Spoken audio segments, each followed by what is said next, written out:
소개받은 박인환 변호사입니다. 여러분 안녕하십니까? 이 무더운 날, 아마 오늘부터 날이 더워진다고 합니다. 저도 아침에 나올 때는 아침 저녁으로는 선선하고 또 낮에는 초여름 같아서 옷 입기가 참 불편한데 지금 기온은 아주 좋은 것 같습니다. 여러분도 4.15 총선 이후에 쇼크를 많이 받으셨죠? 어떤 분은 집단 우울증에 빠져서 아직까지 헤어나지 못한다고도 합니다. 그런데 조금 시간이 지나서 보니까 저는 오히려 잘 됐다. 왜냐? 그동안 자유우파 애국 진영을 대변하는 줄 알았던 소위 거대 야당 미래통합당의 정체가 이번 총선을 통해서 적나라하게 드러났다. 차라리 제로 베이스에서 시작할 근거를 제공을 했고 또 거기서 싹을 틔울 수 있는 기반이 될 수 있겠다. 괜히 죽은 자식 뭘 만지듯이 안 되는 데다가 자꾸 요구를 하고 개혁이니 뭐니 하고 이렇게 해봤자 안 된다는 걸 마지막으로 확인한 그가 그나마로 소득이고, 아까 우리 사회자는 김문수 전 지사님도 말씀하셨지만 그래도 크게 실망하지 않을 근거도 있다. 그 말씀을 이제 시작을 하면서 할까 합니다. 제 자료는 8페이지에 상세하게 적었는데 주로 주요한 키 포인트 위주로 제한 시간에 맞추어서 해볼까 합니다. 기본적으로 이번 21대 4.15 총선은 결과적으로 의석수로서는 소위 다수대표제라는 것 때문에 의석수로는 아까 그야말로 우리가 집단 우울증에 빠질 만큼 역사 이래로 최고의 참패라고 하지만 우리 김문수 지사님도 소개했다시피 또 반면에서 보면 41.5%라는 우리 지지층이 단단하게 있다는 것도 확인을 했습니다. 선거 제도상의 문제도 있겠습니다만 어쨌든 약 8% 정도의 득표율 차이입니다. 표수로 따지면 243만 표. 약 8% 정도 41대 내지 49인데 5대4 정도의 득표율 차이인데 의석수로는 더블 차이가 나는 거. 아마 여기서 우리 멘붕이 시작되는 것 같아요. 의석수는 163대 84. 거의 2배 정도 차이가 난다는 거. 우리 득표에는 그 차이가 안 나는데 그 내용을 재미있게 좀 들여다보면 18세 선거법 개정을 하면서 18세 유권자 수가 55만 명이 새로 추가된 거. 18세는 미성년자죠. 그리고 주로 고등학교 3학년 재학생들입니다. 아마 우리 통합당이 이걸 막지 못한 것도 우리 국민들도 잘 몰랐지만은 큰 패배의 원인일 수 있지 않을까. 고등학교 교육을 전교조가 장악하고 있는 것은 벌써 역사 편향 교육부터 이야기하는 것은 벌써 아는 일인데 거기다가 특이하게 요즘 부정선거 논란이 아주 크게 일어나고 있습니다만 사전 투표율이 거의 27%, 거의 역대 거의 최고가 아닌가. 4명 중에 1명 이상이 사전 투표를 했다. 거기서 아마 우리 부정투표 의혹이 나는 계기가 된 것 같습니다. 그리고 준연동형 비례대표도 말씀드리지 않을 수 없습니다. 세상에 듣도 보도 못한 이런 제도를 들고 나오는데 공직선거법 개정이죠. 준연동형 비례대표를 의석을 나누는데 이번에 선거법 189조를 개정을 했습니다.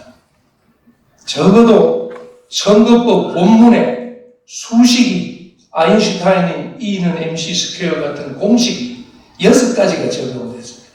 아마 심상정 대표도 지도 그 공식을 외우지를 못하니까 지도 모르니까 저는 솔직한 것 같아요. 국민은 몰라도 된다. 여러분도 가서 189조를 한번 찾아보세요. 산식이 6개가 들어갑니다. 투표가 끝나도 컴퓨터로 계산하지 않으면 몇 석인지 모릅니다. 바로 밑에 적었습니다만 미래한국당은 비례대표의 33.8%, 더불어시민당은 33.3%, 0.5% 차이죠. 0.5% 차이인데도 불구하고 의석수는 19석, 미래한국당이 19석, 더불어시민당이 17석입니다. 여기서는 우리가 이득을 본 것 같아요. 0.5% 차이밖에 안 되는데 이런 듣도 보도 못한 연동형 비례대표를 가져오는 바람에 그나마 하나님이 도우심인지 그나마 개헌 저지석 100석은 확보할 수 있었지 않나, 저는 그렇게 봅니다. 또 한 가지 특이점은 역대 이런 적은 없었다고 봅니다. 수도권 득표율이 약 2대1, 소위 63대 36이라고 하는 우리 부정선거 프레임이 비슷하죠. 약 2대1을 서울, 경기, 인천인데 수도권 당선자 수는 121석이니까 전국의 253개 지역계 중에 거의 절반이 수도권입니다. 그 절반인 121석 중에서 몇 석이 당선되느냐? 미래통합당은 20석도 아닌 16석입니다. 121석 1명 중에 16명이니까 7대1 정도로 참패를 했죠. 7대1 정도로 참패했는데 득표율은 2대1입니다. 아마 경합지역에서는 사전투표를 통해서 전부 뒤집어져서 경상도 말로 뒤비졌다는, 사전투표를 개항을 하니까 전부 바뀌어지는 그 현상, 경합지역이 저희 전패를 했다는 점입니다. 과거에는 아무리 바람이 불어도 수도권은 그래도 6대4나 7대3 정도의 균형은 유지가 되었는데 이번에는 거의 역대 최악이라고 할 수 있는 7대1 정도. 그래서 더 쇼크도 크지 않았나. 그렇지만 전체 국회 의석수를 비교해 보면 저는 좌파 크게 우파로 나누었는데 그나마 좌파는 정의당 무소속 1명까지 포함해서 딱 떨어지게 190석입니다. 우파는 안철수당을 그래도 넣어주고 무소속 4명까지 포함하면 딱 떨어지게 110석입니다. 그래서 개헌저지선은 겨우 확보를 했다고 보는데 또 간단치가 않습니다. 선거법 위반으로 작년에만 해도, 아니 지난 대선에만 해도 거의 10명 정도가 우리 통합당 쪽에서 당선 무효가 된 전례가 있기 때문에 만만치는 않죠. 총선 결과에 대한 이제 평가 분석을 잠시 보겠습니다. 자유우파 진영이 도저히 납득할 수 없는, 아까 말씀드린 대로 참패가 거의 멘붕에 빠지게 되고 과거 어느 선거 때보다 애국운동의 일환으로, 아까 우리 사회자가 김문수 지사님은 더 잘 아시죠? 저기 광화문에서부터 그렇게 목 놓아 외치던 이런 치열한 애국 진영의 관심과 열정이 과거 선거에는 없었습니다. 저를 포함해서. 그래서 도저히 납득할 수 없는 합리적 의심이 부정선거, 특히 사전선거 문제로 지금 일어나고 있습니다. 그런데 이런 부정선거나 사전선거 같은 선거 제도에 관련된 문제는 우리 민간이나 시민사회단체의 영역이 아니죠. 정치의 영역인데, 다시 말해서 사회적 갈등, 분열과 갈등을 해결하는 것이 정치의 영역입니다. 통합을 이루는 것이 정치의 권력입니다. 당연히 민주당은 입국 다물고 가타부타 말도 안 하고 있지만 가장 문제되는 우리 미래통합당조차도 열중시하고 있는 것은 정치를 포기하는 거죠. 우리 현행 제도에 선거에 불복하는 이의신청하는 제도가 있음에도 불구하고 이의신청을 하면 마치 우리 민경욱 의원처럼 왕따를 당하는 것이 우리 거대 야당의 또 현실입니다. 이익을 보는 자가 누굽니까? 이게 뒤집어지면 한국당이 이익을 보는데도 불구하고, 저는 그래서 부정선거 시비를 우리 시민단체가 나서줘서 해줄 필요가 있느냐 싶은 생각. 이익을 보는 놈들이 가만히 있는데 그런 생각도 해봅니다. 이렇게 미래통합당의 지리멸렬하는 것이 아까 말한 좋게 말하는 새로운 정치 세력에 대한 열망이 거꾸로 일어나지 않느냐.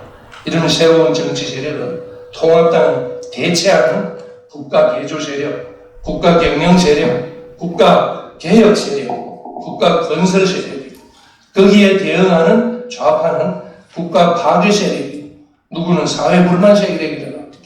이런 프레임으로 다시 새로운 정치 세력을 만드는 당위성은 생기지 않았나.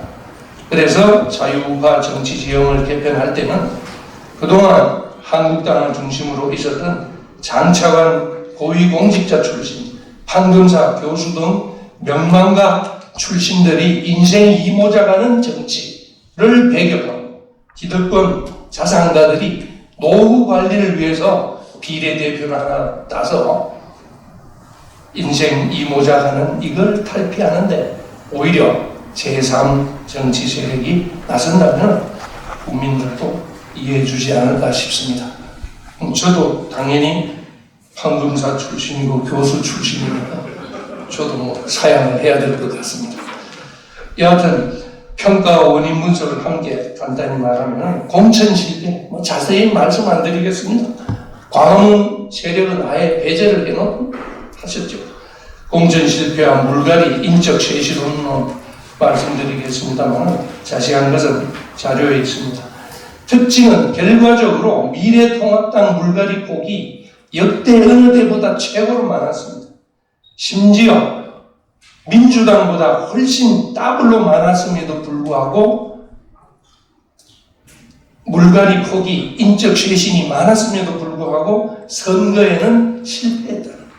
물갈이가 다가 아니라 거꾸로 물갈이 비율이 거의 2배에 이르렀는데 민주당에 비해서 그 프레임에 끼어서 오히려 될 수 있는 사람들 낙선되고 엉뚱한 데다가 무원칙적인 하향식 공천의 희생자가 되었죠. 무연고 지역에다가 전략 공천을 한다든가 아마 김영호 공관위원장이 책임을 질 것 같습니다. 품위 있는 물갈이 실패, 또 과거에 물갈이 총선 성공 사례도 한 3번 정도 있었습니다. 자료에 적었으니까 참고해 주시기 바랍니다. 그리고 전쟁 중에는 장수를 바꾸지 않는다는 신화에 답서 어떤 분이 우리 지는 것은 당연하다. 전쟁, 다시 말해서 코로나, 저는 중국 폐렴이라고 하겠습니다만 중공 폐렴이 있는데 대통령 정권을 바꾸면 안 된다. 대통령뿐만 아니라 정권을 하는 여당도 바꾸면 안 된다. 예를 들어서 2차 대전 당시 소아마비 대통령으로 유명한 플랭클린 루즈벨트 대통령이 사선을 했지요. 다시 말해서 전쟁 중이었습니다. 2차 대전 중에 3선, 4선을 전쟁 중에 했습니다. 물론 4선이 되자마자 이분이 뇌졸중으로 사망하는 일이 있었죠. 그 바람에 트루먼이 되기도 했습니다만 그래서 가능하면 그 당시 병약한 게 드러났지만은 전쟁 중이라서 사선까지 시켜준 걸로 봐서 우리가 그냥 위로하는 차원에서 그런 것도 이야기합니다. 또 아까 어느 분이 말씀하신 것처럼 문 정권이 선거 개입이 어느 때보다 심각했다. 금권 부정선거죠. 아까 포퓰리즘이라고 합니다만 우리 선거법에 공직자는 대통령을 포함합니다. 서울시장도 포함합니다. 공직자는 선거에 영향을 미치는 행위를 금지하게 되어 있습니다. 처벌 규정도 있습니다. 아마 그래서 대통령 이하 관련자들은 전부 지금 선거법 위반으로 우리 시민단체에서 고발해놓고 있는 걸로 알고 있습니다. 당연히 100만 원씩 주는 거, 40만 원 주는 거 자료에 다 적었습니다. 거기에 대해서 미래통합당이나 황 대표 경우에 이제 총체적인 대응 실패, 자세한 것은 말씀드리지 않겠습니다. 그리고 또 빠뜨릴 수 없는 것은 막말, 아까 우리 옆에 김대호 소장님도 계십니다만 저는 그 프레임이라고 봅니다. 막말이 아니다. 막말 프레임에 굴복한 거대 야당의 지도부. 이렇게 되면 앞으로도 걱정입니다. 앞으로도 막말 프레임을 우리가 벗어나지 못하면 생각해보세요. 5.18이 있지요. 제주 4.3 사건이 있죠. 세월호가 있죠. 이게 성역화되면 막말이라고 프레임은 씌워질 위험성이 어디에 있습니까? 바로 우리 자유우파 우리한테 있죠. 그런데 이 프레임을 우리가 스스로 탈피하지 못한다면 앞으로 이 막말 프레임은 계속 덫이 될 겁니다. 자세한 것은 생략하겠습니다. 중도 확장의 허상과 문제점. 작년 이맘때쯤 6월 달에 한국당 인재 영입 리스트가 뉴스에 난 적이 있었습니다. 유명한 요리가 백종원, 박찬호 야구 선수, 이국종 의사, 선동열, 심지어 김연아까지. 중도 확장을 이런 데 하는 겁니까? 유명 인사, 명망가 중심 영입의 문제점. 자세한 것은 말하지 않겠습니다.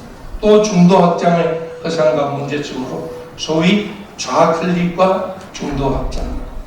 중도라는 것은 여러분도 아시다시피 특정한 이념과 가치를 기준으로 정해지는 것이 아니죠. 중도 가치나 이념은 없지요. 엄밀하게 보면 기회주의적인 게 중도입니다. 다시 말해 스윙보트입니다. 우파가 마음에 들 때는 우파로 가고 좌파 쪽이 마음에 들 때는 좌파로 가는 무색무취한 기회주의적인 스윙보트가 중도인데 중도 클릭을 어떻게 하자는 겁니다. 그래서 통합당이 이야기하던 중도 클릭은 중도 클릭이 아니라 좌클릭이죠. 좌측으로 옮겨가는 거죠. 엄밀하게 보면 중도 확장이 아닙니다. 중도 확장은 어떻게 해야 돼요? 오히려 매력적인 자유우파의 가치를 제대로 알림으로 해서 중도에 대한 확장을 나가는 것이 제대로 된 중도 확장이죠. 좌클릭이 아니라. 자세한 건 또 생략하겠습니다. 그 증거로서 이번에 좌클릭 중도 통합을 명분으로 통합을 해서 안철수계, 유승민계를 통합 대상으로 삼았지요. 그렇지만 안철수계는 지역구에서 전멸했습니다. 소위 중도 확장이 전멸로 나타났습니다. 유승민계도 최소한 수도권에는 거의 전멸했습니다. 몇 명이 당선된 것은 TK라서 당선된 것이, 예를 들어서 우리 부산에 있던 몇 사람, 하태경인가요? 예를 들어서 그런 양반이 주호영 씨도 좋습니다. 서울에서 출마했으면 당선됐을까요? TK니까 당선됐지. 중도 확장이라고 해서 좌클릭해서 당선된 건 절대 아니다라는 것을 명심해 주시기 바랍니다. 그리고 젊은이 여성 문제, 저는 2030 여성은 자체하고 2030 청년 정치도 저는 환상이라고 봅니다. 2030이면 이제 군대 갔다 와서 대학원 마치고 이제 기업체 들어가면 대리 되고 과장 될까 말까 한 나이에 그런 허상을 쫓아다니면서 청년 정치라고 내세우는 것도 우리는 엄밀히 들여다봐야 될 것 같습니다. 차라리 두 가지 청년에 대한 선택지는 당에서 차근차근 훈련을 받고 공정하는 것, 그리고 아예 우리 이준석 최고위원처럼 바깥에서 화려한 스펙을 받아서 쌓은 다음에 공천 영입을 하는 그런 경우는 애프터 서비스 그 뒤에 낙천 뒤에 케어가 안 되니까 저는 사실 이준석 최고위원 볼 때마다 불쌍한 생각이 먼저 들어요. 하버드 대학까지 나와서 지금 뭐 하는 꼴이냐, 거의 텔레비전 탤런트 같은 이런 역할밖에 못하고 있는, 다시 말해서 청년 정치에 대한 환상, 다시 말해서 훈련을 받지 않은 청년들은 우리 자유우파에서 어떻게 할 것이냐 좀 냉철히 봐야 되지 않느냐. 다시 말해서 직업 정치인을 기를 때 저는 차라리 이런 친구들은 기초, 광역, 자치단체부터 출발을 시키면서 정치학습을 시키는 것이 우리 앞으로 우파가 해야 될 일이 아닌가. 맞습니다. 기껏 20대, 30대를 국회에 내세워서 떨어뜨리고 나면 내팽개쳐버리면 일회용 소모품 하는 것보다 지역에서부터 차근차근 하는 것도 앞으로 우리가 해야 될 일이 아닌가. 그런 생각을 해봅니다. 그 다음, 시간 관계상 빨리빨리 진행을 하겠습니다. 자유우파 가치 복원입니다. 세상스럽게 자유우파 가치를 찾아서 헤매는 것보다 자유우파 본래의 가치를 잘 지키는 것이 저는 오히려 필요하다. 바깥에서 자유우파 찾아봐야 가치 따로 없습니다. 우리가 그동안 발굴해놓은 그대로 최상위적인 가치는 아시다시피 우리 헌법 가치지요. 자유민주주의. 그리고 중요한 것은 국가 정체성을 위한 가치로서 저는 자유우파는 애국심의 가치를 개인적인 가치로 꼭 들고 싶습니다. 지금 우리 좌파 정부는 애국심을 가르치지 않지요. 다시 말해서 좌파는 민족주의 내지 애족주의, 친일파라는 의미도 바로 그거죠. 우리 민족끼리라는 것도 바로 그거죠. 애국심이 아니라 우리끼리라는 애족주의, 족벌주의죠. 북한에 대한 비판하고 자유민주주의는 법치주의, 자유와 책임, 당연히 다 아는 거죠. 이런 자유우파의 가치를 지키는 것은 국민의 안전과 행복을 지키기 위한 것이라는 데 대한 확신을 먼저 가져야 됩니다. 그 다음 중요한 것은 이 가치를 실현하기 위한 수단으로서는 저는 세 가지 덕목을 꼭 들고 싶습니다. 희생과 영민한 양보, 유연성, 자유우파의 가치를 실현하기 위한 수단입니다.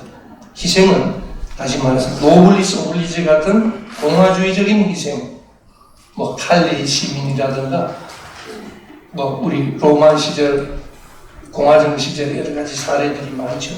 아니면 전쟁에는 제일 먼저 지도책이 나간다라는 그런 것부터 자세한 건 생략하겠습니다만 우파의 가치로서 이런 솔선수범하는 희생, 영민한 양보는 어떻게 보면 영국 보수당이 거의 300년을 살아남을 수 있었던 이유가 기득권에 대한 약삭빠른 양보라고 저는 생각합니다.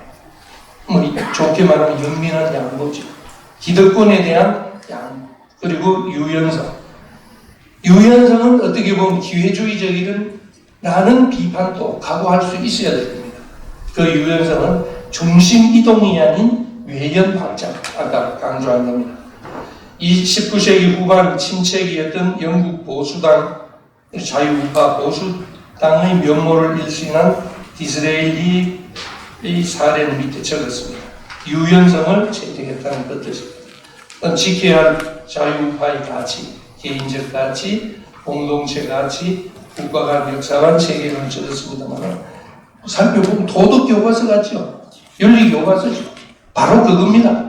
다시 말해서 기존 질서를 파괴하고 윤리 도덕을 파괴하고 가족 관계를 해체하고 동성애를 찬성하는 것이 바로 좌파라는 거예요. 특히 문화좌파, 뉴 레프트로 들어오는 것은 기존 가치를 해체하는 겁니다.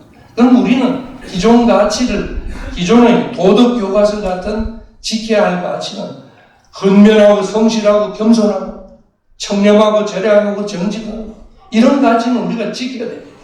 가족을 중심으로 한 공동체, 애국심 같은 거 읽어보면 될 것 같아서 특히 역사관에서는 역사를 부정하는 자학과 좌절의 역사관. 저는 노무현 대통령이 다 좋습니다만 결정적으로 잘못한 자학과 좌절의 역사관을 국민에게 심겨주고 아직도 반성하지 않고 있는 민주당입니다. 다시 말해서 우리 근현대사가 정의가 패배하고 기회주의가 득세하는 이렇게 세계 10위권 안에 드는 잘 사는 나라가 정의가 패배하고 기회주의가 득세를 했으면 북한이 돼야죠. 저는 이 노무현 대통령이 살아있었으면 꼭 이 말은 반성을 해야 될 것 같아요. 자세한 것은 또 자료로 넘어가고 여하튼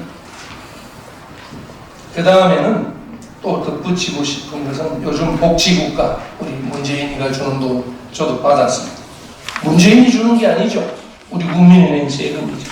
경제민주화, 공정발전, 공정사회를 어떻게 볼 것인가.